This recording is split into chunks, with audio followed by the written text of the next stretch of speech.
Okay, are you hearing me? Yes. Okay. Again, I just want to say a blessed afternoon to my faithful audience.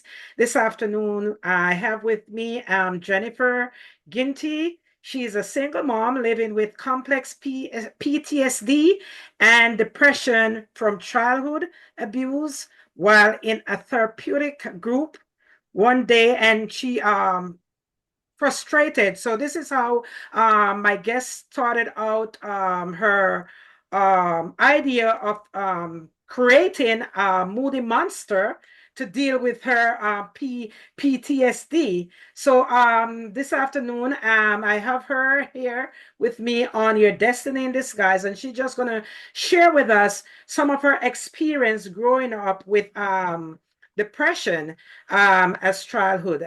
Welcome, Jennifer. It's good to have you on our platform this afternoon. I want to say welcome, and you could have the floor. Thank you so much for having me on, Sonia. I'm so excited for our conversation today. You're So, welcome. just a little background about me. So, as you said, I'm a single mom. I have two almost adult boys, and I live with complex PTSD and major depressive disorder from childhood trauma.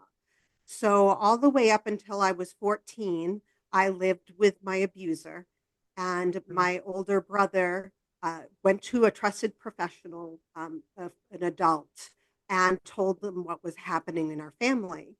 And that was when my abuser was taken from our home. And I think a lot of people think once an abuser is taken away from the child, that the trauma ends. But that's not necessarily so. I had to go through the court system Mhm. because they were pressing criminal charges on my abuser. And when I was looking for someone to help me and to, tell me that what happened wasn't my fault, those kind of things, I felt very the the opposite. Mhm. My brothers and I were treated as if we were a problem and not even looked at as victims, the victims that we were. And my brothers were they were older, they were better able to talk about the trauma that they had during our childhood. But I wasn't ready. I was 14 years old. I was just starting high Mhm. school. And, it took me a while to talk about what had happened to me. And when I spoke with the DA about it, they didn't believe me. They thought I Oh, was just making things up to be a part of the whole, the whole that I was story. also abused as well. Yeah, exactly. So, I ended up being put in front of a grand jury and made to talk about very, very intimate details about sexual abuse. And Wow. it was a whole other trauma that I had to go through. Just And at the end, imagine. yeah, yeah, and by the end of it, we were about 5 years of going through the court system, and my abuser only received 4 years in prison. Is that And abuser a family member? yes, it was my father. Oh, and where was your Yes. mother at the time? My mother, so my mother throughout my childhood kind of buried her head in the sand. She started a career and she would spend a lot of time at work.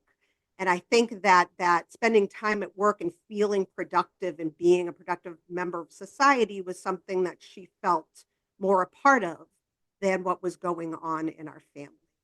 So she kind of, ran away from it until it finally came out about what was happening Mm. with our family.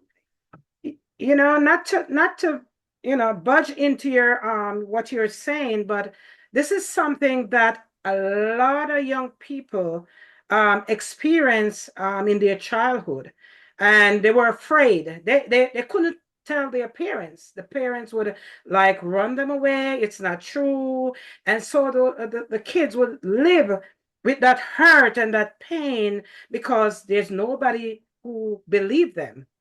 And it's so sad when it's a parent who don't believe. The one who's supposed to support you most, the one who's supposed to be there for you as your guard, that's the one who not there, or not giving a listening ear, which is very bad. So how did you manage with the court? How did you get So over yeah, that? I mean, so what I did was not the best choice. I pushed all of the trauma down and I would say, not yet.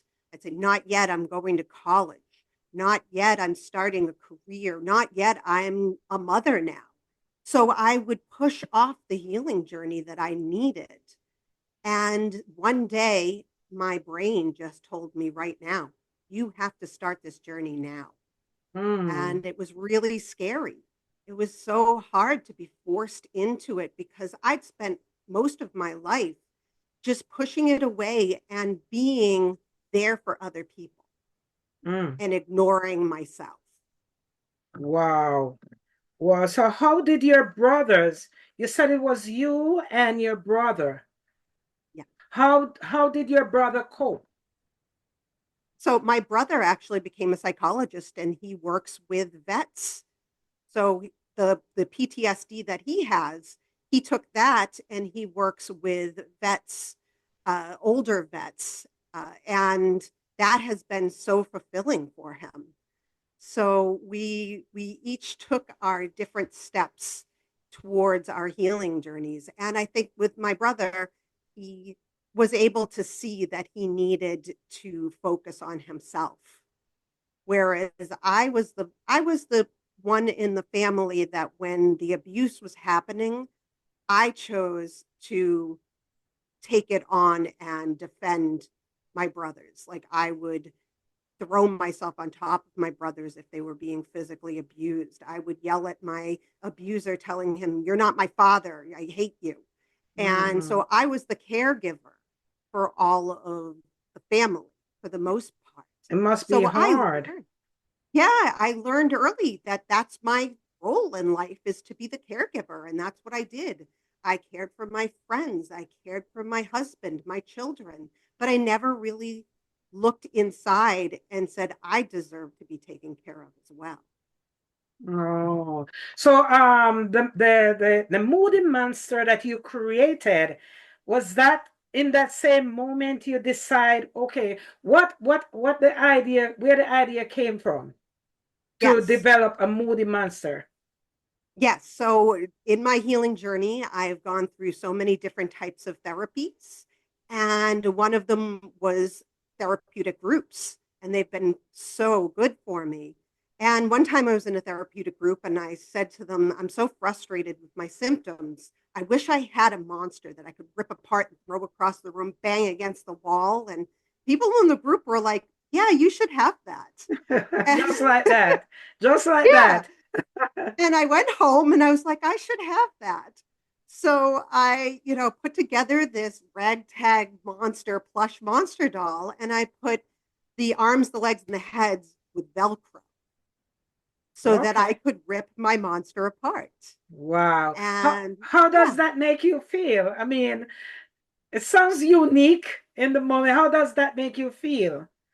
Feel oh, it like you feels get what great. you want, that you feel like you have the power and the freedom to do what you want? Absolutely. It's a safe way of getting out that physical frustration that you really feel you need to just do something. So Right, Moody right. is there that Moody can be pulled apart. And, I called my first Moody actually PTSD Pete. I named him for me. And Pete was there when I was feeling frustrated with symptoms like hypervigilance, that kind of thing. I would rip Pete apart and Mm. then I realized, when I put them back together again, then I was thinking more along the lines of, well, okay, so that happened. What happens next? What can I do next time to be less frustrated with that feeling? So I realized that if Pete could help me, he may be able to help others. And Awesome. this was in 2020, the very beginning of 2020, and we were going into lockdown. But I was told to apply to this entrepreneurship program, an accelerator program, and I Hmm. got in and spent the entire summer that we were in lockdown in this accelerator program and creating Moody. the Oh, Moody that is awesome. now. Was it Yeah, virtually done or you had was to go in? You do it this was virtually? this was the first time they ever did it virtually. They used to do it that you would go in twice a week and you'd meet with mentors and all that, but they since we couldn't, they did it all online, and it was good because I was able to, take care of my kids, to get them to the places they needed to be, that kind of thing. So it was kind of a blessing that I was able to do this during a time where people didn't feel very productive. I was able to be productive in that time. Wow. Wow.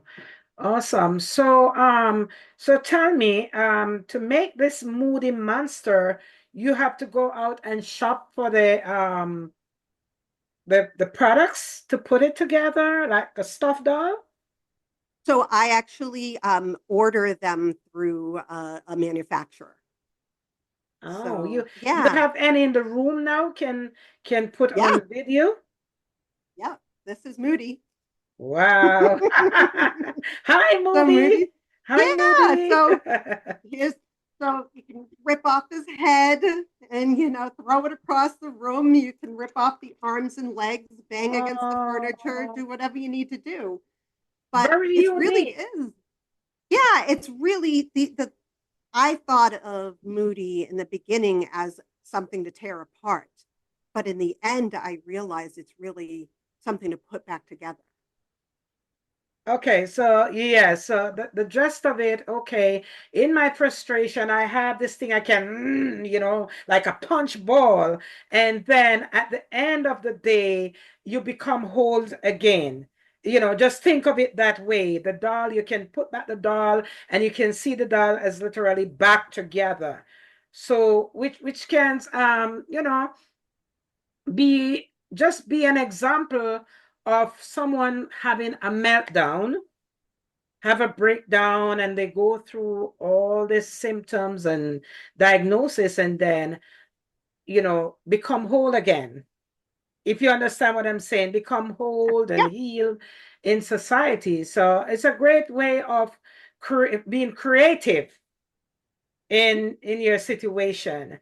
And the doll can use for other purposes. It can mhm, also use for children, younger children as well, not only for adults but for children. That's being very creative, and I like the idea. And I know that your group back then must have enjoyed being, in this creative environment yeah, with this Moody Monster. yeah, yeah. And That's it really does help children out. That's who I really focused on when I built everything with Moody, because Moody comes with a backpack that you mm, can put him in, and they come with a coloring book as well. So the coloring book is all about big feelings and how Moody can help. And children are really learning how to better communicate when they're feeling upset, and it doesn't even just have to wow. be with the parents. The caregivers. I've tested them with therapists and teachers, and they've really been a great communication tool for kids to say, "Look, I'm really upset. I'm really frustrated," and for the adult to be able to recognize that and sit down and give the child the attention they need to learn how they can better cope with whatever was really bothering them and frustrating them. Wow, awesome, awesome. I see here in your questions, you basically answered the question that I was going to ask. How did you come up with the idea, which you answer already, with you being among your peers, and you make that, you bring up the idea, and it come to life. Also, I see here it impact the children that you service. It's a great help for children who probably have behavioral issues, and the parents also embrace it because it helped to help their children to cope, so that some of the pressure of them being have to be always there and focusing on their children, at least a child or the children have something to distract them, and for them to have hands on and able to take out their frustration. This is just great. This is just great. um what is a complex PSD and why is it different from PTSD? Share a little idea on PSD and what makes it different from PTSD. Yes. So this is how a social worker had described it to me. So PTSD is imagine that you were in a really bad car accident. Maybe someone got really hurt. You got really hurt. It was a very, very bad situation. And after that, you had a hard time getting back into a car, getting back behind the wheel. It was triggering and you were having panic attacks, that kind of thing. But over time, you're able to build up the coping skills that you need Mm-hmm. to get back into the car and maybe drive the car. And, you know, eventually you'll be able to get past it.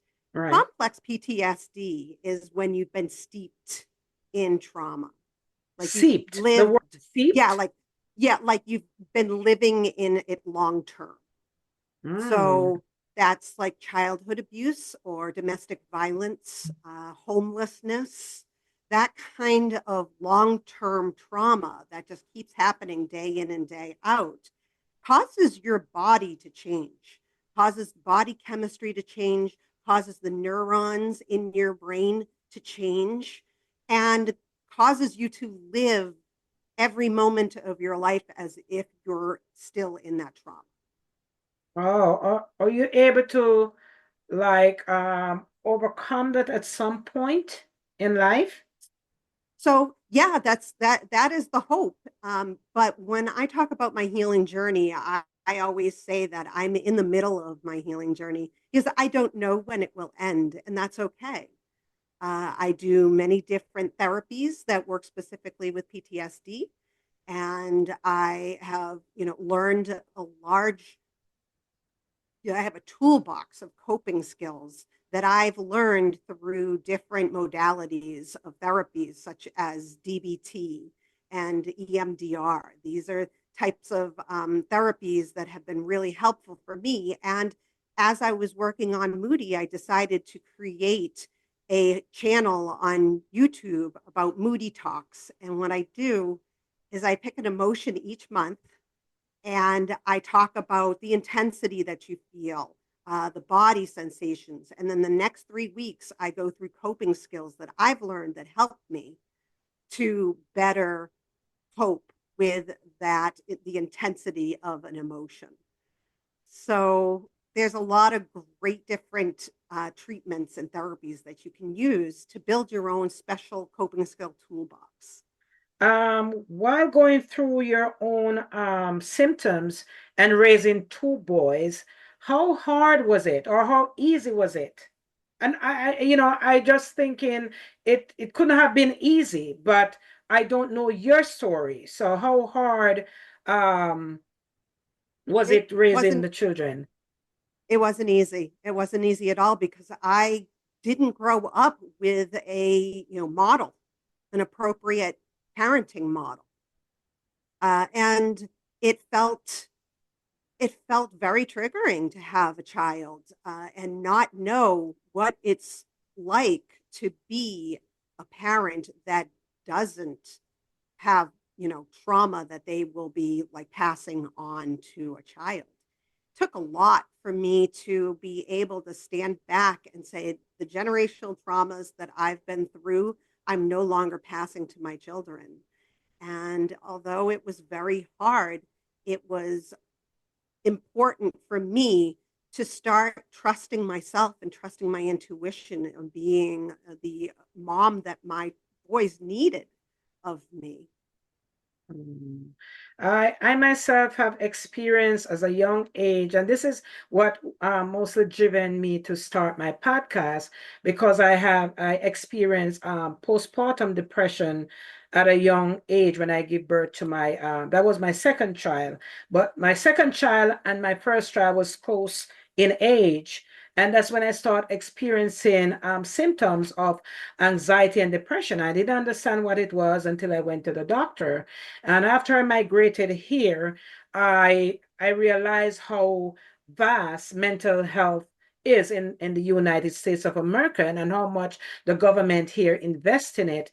And I think that since I never have the help and the support back then, why not started a podcast just to share or to have a platform where people can come and share their story and know that they're not alone in this, and not to allow the stigma that place on people with mental health issues to let them stay stagnant. You know, being have depression or anxiety doesn't state that you have to be in that state all the time. You can strive, you can bloom where you're planted, so I'm glad that I'm able to have this platform. It may not be popularized out there as other things. But however, I want whosoever listening to my podcast can learn something from it. And with the guests such as you on the platform, I know it can be, really make a difference. And so that's why I have my platform to share, stories that people can really benefit from. We have like 7 minutes. I want to give you the opportunity, Jennifer, to say where people can find your book or where people can find your podcast. Yes. So you can find me. Our website is mymoodymonster.com. And on all the social media, I am My Moody Monster, all one word. You can go onto my YouTube channel and see my Moody Talks. And if there's a particular emotion that you find hard to cope with, definitely choose that month to start out and learn more about the emotion, how it affects you, and how you can better cope with it. I also have on there Moody Story Time. So if your kiddo needs a bedtime story, Moody and I read books about big feelings. And, Mm. yeah, they've been great. I have some wonderful children's books that I've been through with Moody on the Moody Story Time. So if I want my plush doll, I could go to your website and purchase it. Yeah, actually, I have sold out of my first batch. So I am actually in the process of raising funds to buy a very large amount of dolls so that I can really get them out there into the world. So you can go on my site and pre-order one. Okay. So part of my social mission is to make sure that I can give first responders, social workers, and medical treatment centers these dolls to help kids that are in traumatic events like house fires or going into foster care, that kind of thing. So I also have a way that you can donate a Moody. So you can Oh. pre-order and donate a Moody so they can go to a child that needs a buddy during a traumatic event. Oh, awesome, awesome. So I could go to your website and purchase, pre-order. You said it's run out now, Mhm, so I could pre-order, a certain amount, say for instance, and donate it to a children's organization, and even adults too. You use mhm. it. So even Oh, adults I in do. certain centers can use it as well. I just want to share my book with the audience as well. I'm a first-time author. My book titled Shattered Reflection, A Journey Through Mental Health. It can be purchased on Amazon and Barnes and Noble. And I also have the website, www.shutteredreflection.com. You can go there and purchase the book. It's very helpful for anyone who is going through certain difficult time in their life and think that, they're at the end of their journey. Your end comes when your no more is in existence. While there's life, there's hope. And I always said in my stories that when life gives you lemon, you can choose to whine and complain, or you can choose to make lemonade with it. I choose to make lemonade with my story. And there may be stories that probably catchy than mine. However, everybody's stories is unique. Everybody story has a significance to it and can help someone out there who is in need of help. And I'm so sorry that we don't have much more time to speak of it because we're early on. We have problem with the mic and the sound like that. But I'm truly grateful to have you here with us, and I know that this little talk will impact someone who hears it. And yeah, and I just want to say that these podcasts, I will update the podcast later on, and these podcasts, is out there for anyone who need help. And also, I don't know about Jennifer, but my podcast is free and open to anyone who want to, let the voice be heard. My platform, I'm willing to share my platform with you guys, just to share your story so that others can hear your story and can impact one's life. You have anything else you want to add? Yes, absolutely. I like to end with healing is never linear. It's always a roller coaster ride, and you have to give yourself grace in those moments where the roller coaster is going downwards. You need to give yourself grace and self care during that time because you deserve it, Very, and you very deserve to take powerful. to to give yourself that self love and care. Wow. That's a great message to leave with the audience. And I know, as I always says, they can benefit from it. Thank you so much for being patient and, just generous in your ways and your charismatic smile and personality. I really appreciate you on. And I'm gonna stop the recording.